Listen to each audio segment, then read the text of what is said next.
Good evening. We begin with breaking news at this hour. The U.S. Treasury Department announced today fresh sanctions against 11 companies and individuals for their ties to Iran's ballistic missile program. 5 Iranian nationals and a network of companies based in the United Arab Emirates and China were added to the American blacklist. This comes one day after sanctions were lifted over Iran's nuclear program, and President Obama is expected to deliver a statement about these latest sanctions in just a few minutes' time. And joining us now from New York on Skype is journalist and Support Iran Deal founder Negar Mortadavi. Thank you for joining us, Negar. Thanks for having me. So what can you tell us about these sanctions?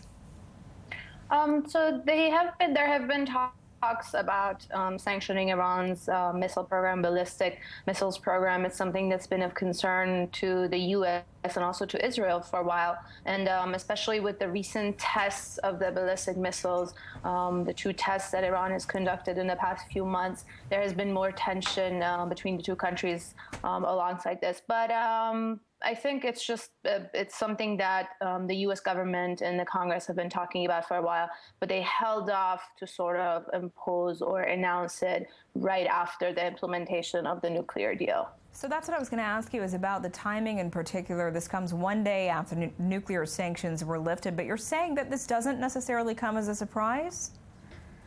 No, there has been talks about this. The nuclear program, the nuclear deal, and the missiles program have been kept pretty separate, even during the talks and negotiations, both at the request of Iran and by the compliance of the U.S. So these two are sort of seen as 2 separate issues. And I think the U.S. has held off on announcing these sanctions or imposing these sanctions just to let the victory of the Iran deal of the nuclear implementation be announced before. So what does this mean then for Iranian-American relations at this point, Negar?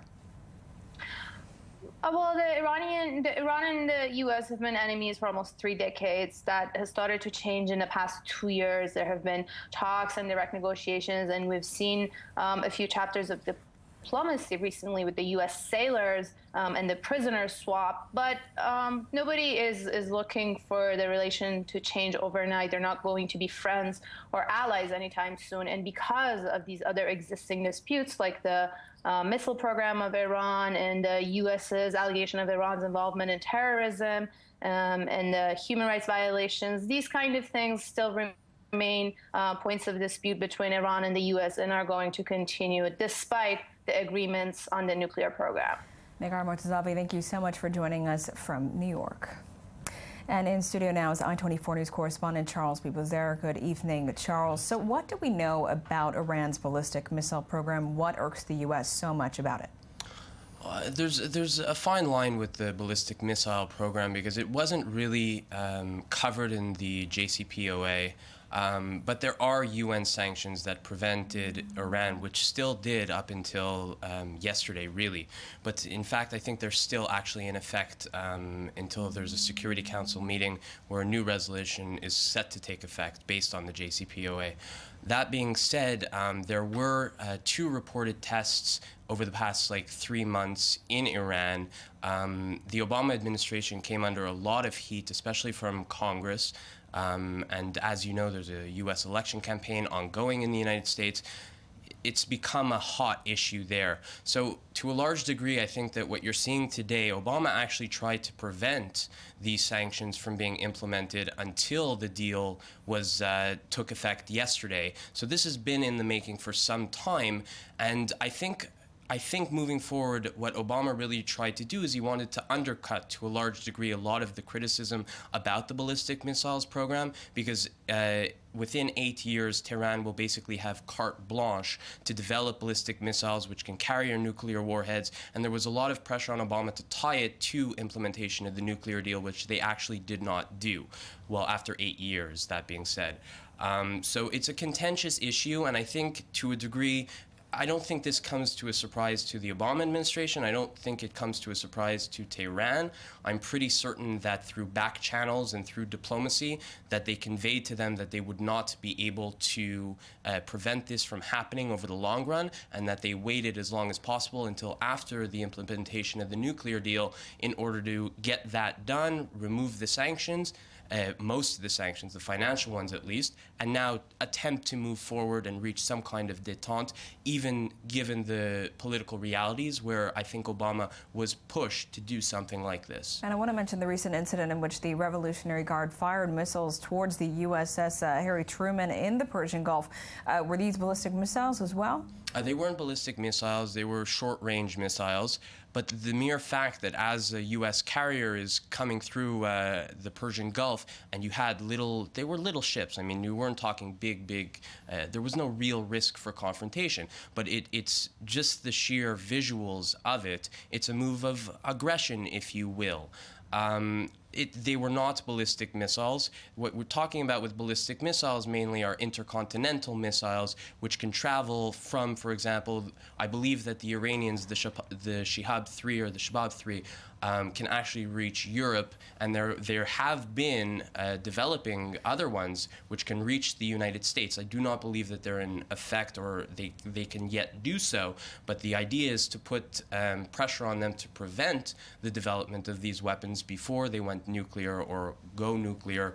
Now the JCPOA is supposed to prevent them from doing so, but still there's a concern. Why do you need ballistic missiles if you have no intention of delivering a nuclear warhead? Exactly. Well, Charles, we will be joining you shortly back here in the studio, but joining us now is Iran policy expert Mir Javadhanfar. Good evening, Mir. Good evening, Meredith. So we're talking about this in studio, and it doesn't seem to come as a surprise, these new sanctions against Iran and its ballistic missile program. Now, the big question is, do you think there will be some sort of a deal over this ballistic missile program as there was over the nuclear program? Well, Meredith, if we were going to... And Mir, we will be back with you shortly. Sorry to interrupt, but we go live now to Washington, where President Obama is making a statement. Our differences with Iran meant that our governments almost never spoke to each other. Ultimately, that did not advance America's interests. Over the years, Iran moved closer and closer to having the ability to build a nuclear weapon. But from Presidents Franklin Roosevelt to John F. Kennedy to Ronald Reagan, the United States has never been afraid to pursue diplomacy with our adversaries. And as president, I decided that a strong, confident America could advance our national security by engaging directly with the Iranian government. We've seen the results. Under the nuclear deal that we, our allies and partners, reached with Iran last year, Iran will not get its hands on a nuclear bomb. The region, the United States, and the world will be more secure. As I've said many times, the nuclear deal was never intended to resolve all of our differences with Iran, but still, engaging directly with the Iranian government on a sustained basis for the first time in decades has created a unique opportunity, a window, to try to resolve important issues. And today I can report progress on a number of fronts. First, yesterday marked a milestone in preventing Iran from obtaining a nuclear weapon. Iran has now fulfilled key commitments under the nuclear deal. And I want to take a moment to explain why this is so important. Over more than a decade, Iran had moved ahead with its nuclear program, and before the deal, it had installed nearly 20,000 centrifuges that could enrich uranium for a nuclear bomb. Today, Iran has removed 2/3 of those machines. Before the deal, Iran was steadily increasing its stockpile of enriched uranium, enough for up to 10 nuclear bombs. Today, more than 98% of that stockpile has been shipped out of Iran, meaning Iran now doesn't have enough material for even one bomb. Before, Iran was nearing completion of a new reactor capable of producing plutonium for a bomb. Today, the core of that reactor has been pulled out and filled with concrete, so it cannot be used again. Before the deal, the world had relatively little visibility into Iran's nuclear program. Today, international inspectors are on the ground, and Iran is being subjected to the most comprehensive, intrusive inspection regime ever negotiated to monitor a nuclear program.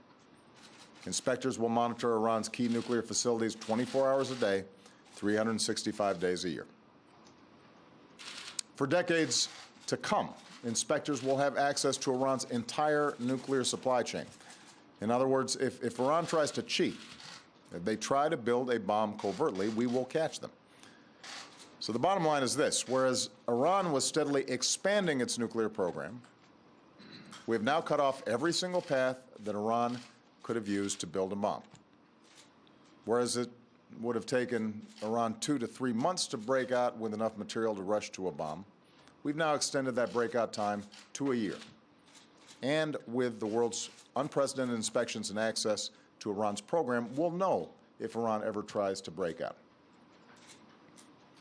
Now that Iran's actions have been verified, it can begin to receive relief from certain nuclear sanctions and gain access to its own money that had been frozen. And perhaps most important of all, we've achieved this historic progress through diplomacy without resorting to another war in the Middle East. I want to also point out that by working with Iran on this nuclear deal, we were better able to address other issues. When our sailors in the Persian Gulf accidentally strayed into Iranian waters, that could have sparked a major international incident. Some folks here in Washington rushed to declare that it was the start of another hostage crisis. Instead, we worked directly with the Iranian government and secured the release of our sailors in less than 24 hours. And this brings me to a second major development. Several Americans, unjustly detained by Iran, are finally coming home. In some cases, these Americans faced years of continued detention, and I've met with some of their families. I've seen their anguish, how they ache for their sons and husbands. I gave these families my word. I made a vow that we would do everything in our power to win the release of their loved ones, and we have been tireless. On the sidelines of the nuclear negotiations, our diplomats at the highest level, including Secretary Kerry, used every meeting to push Iran to release our Americans. I did so myself in my conversation with President Rouhani. After the nuclear deal was completed, the discussions between our governments accelerated. Yesterday, these families finally got the news that they had been waiting for. Jason Rezaian is coming home. A courageous journalist for the Washington Post who wrote about the daily lives and hopes of the Iranian people, he's been held for a year and a half. He embodies the brave spirit that gives life to the freedom of the press. Jason has already been reunited with his wife and mom. Pastor Saeed Abedini is coming home. Held for 3.5 years, his unyielding faith has inspired people around the world in the global fight to uphold freedom of religion. Now Pastor Abedini will return to his church and community in Idaho. Amir Hekmati is coming home, a former sergeant in the Marine Corps. He's been held for 4.5 years. Today, his parents and sisters are giving thanks in Michigan. 2 other Americans unjustly detained by Iran have also been released.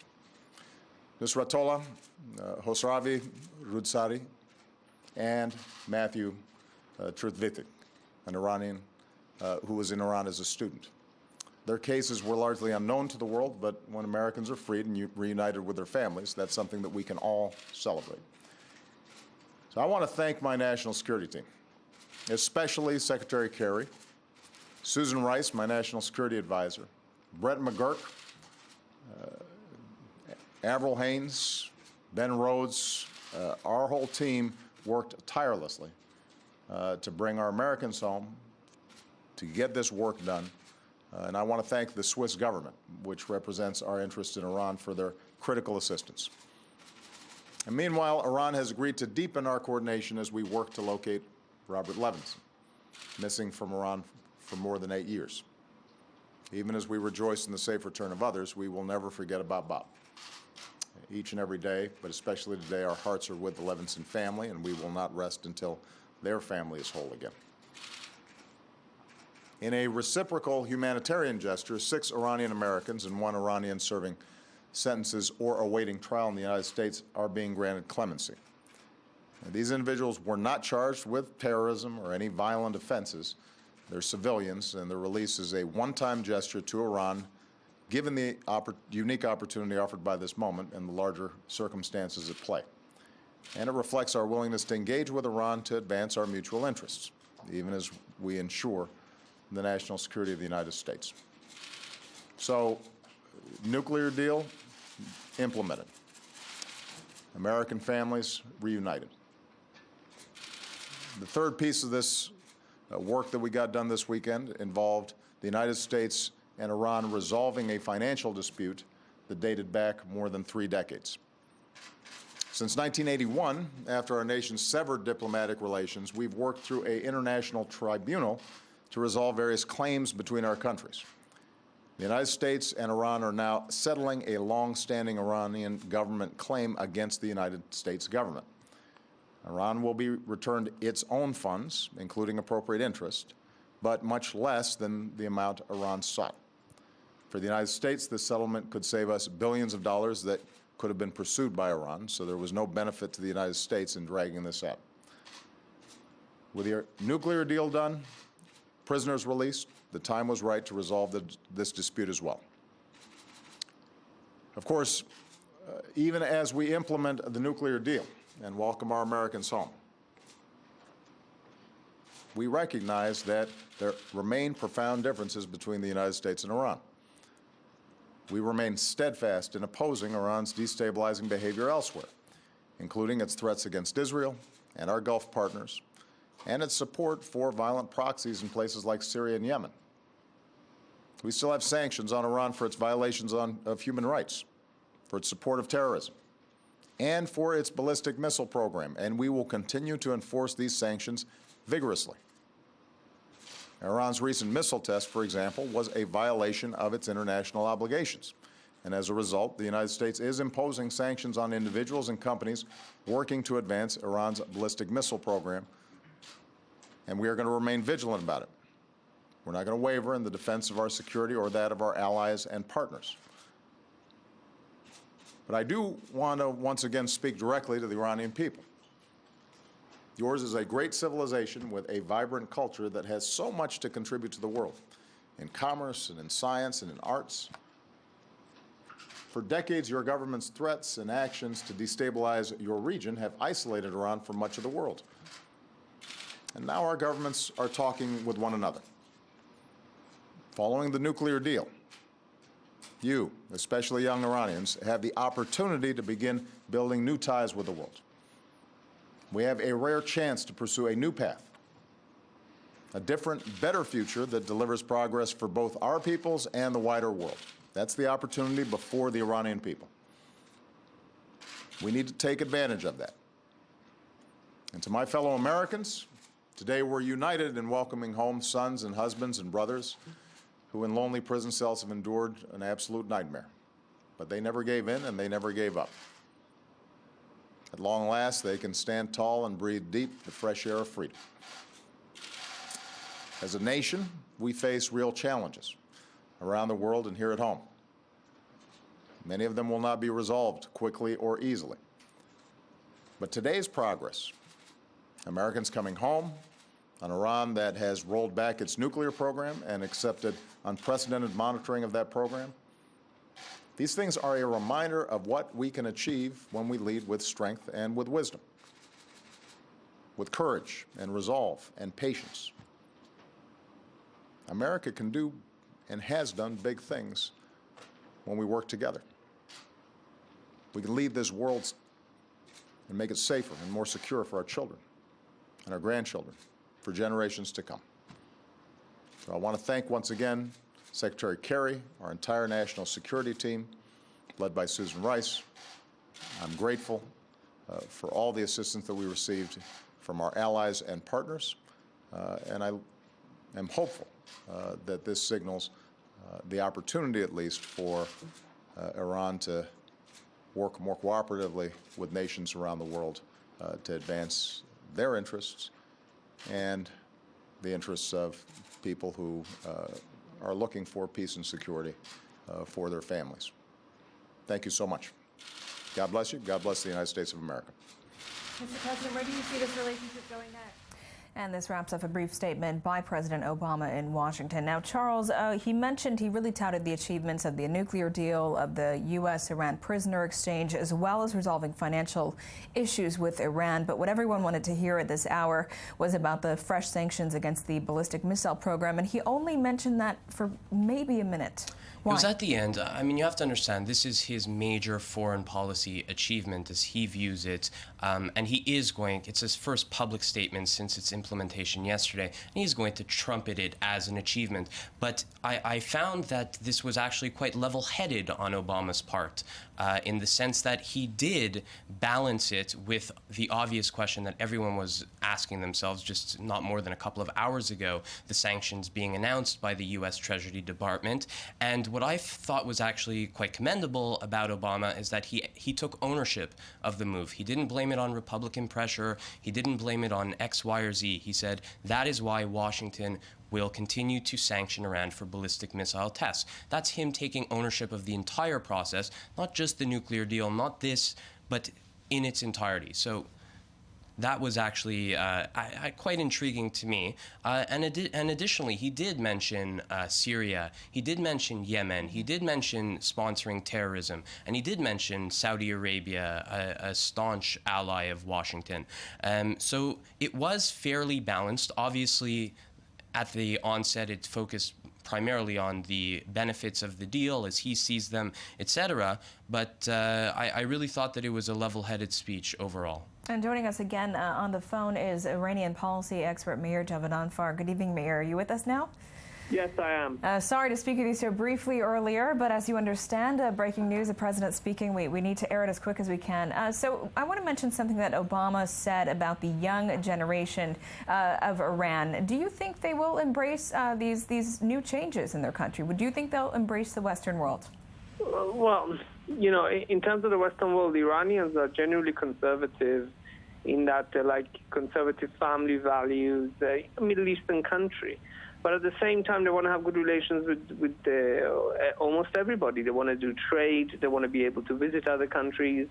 They want to have a passport where they don't need a visa for majority of the countries of the world, including Lebanon. I mean, that's chutzpah. I mean, after $200 million that Iran gives to Lebanon every year, to Hezbollah, they still require visa from Iranians. So majority of Iranians, I don't think they want to have the liberal values of gay marriage and everything.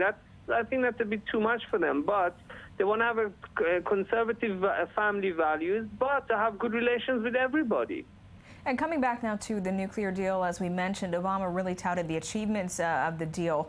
Do you think the U.S. and Israel will cooperate in any way in monitoring Iran's nuclear activities? Meredith, please let me add one dimension to what you just said. Iran is not celebrating the nuclear deal. Mr. Rouhani is celebrating the nuclear deal. Iranian television is not celebrating the nuclear deal. In fact, they were instructed today not to celebrate it at schools and on television because the hardliners don't see it as a celebration because the enriched uranium that they said is non-negotiable is now being shipped out.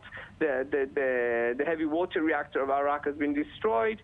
They don't see that as an achievement, so they're trying to play it down. So in terms of, so only a part of Iran is seeing this as an achievement. That's the government and probably the overwhelming majority of the people, not the ruling conservative elite. Now, in terms of Israel and America, I think both countries are going to keep an eye on what happens with the nuclear program. Nobody's going to sleep here.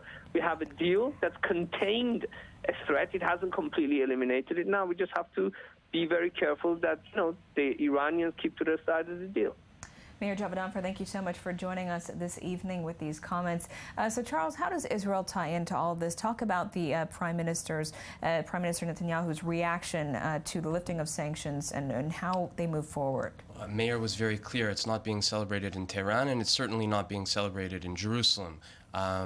Israeli Premier Netanyahu at the cabinet meeting today reiterated again Israel will not allow Iran to obtain a nuclear weapon. He went a step further, saying that the nuclear deal, again, was a bad deal. It's going to destabilize the region by giving Tehran additional fuel to set to its fires, as he sees it.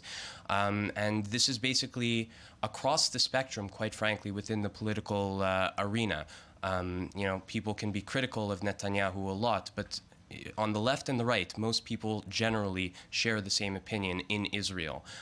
And it's a very contentious issue here. We saw how Netanyahu took it right to the American Congress and really butted heads with Obama and went head-to-head and lost. And now there's talk about, Jerusalem moving forward and getting a military aid package from Washington in order to minimize the impact and continue with its qualitative military advantage in the region.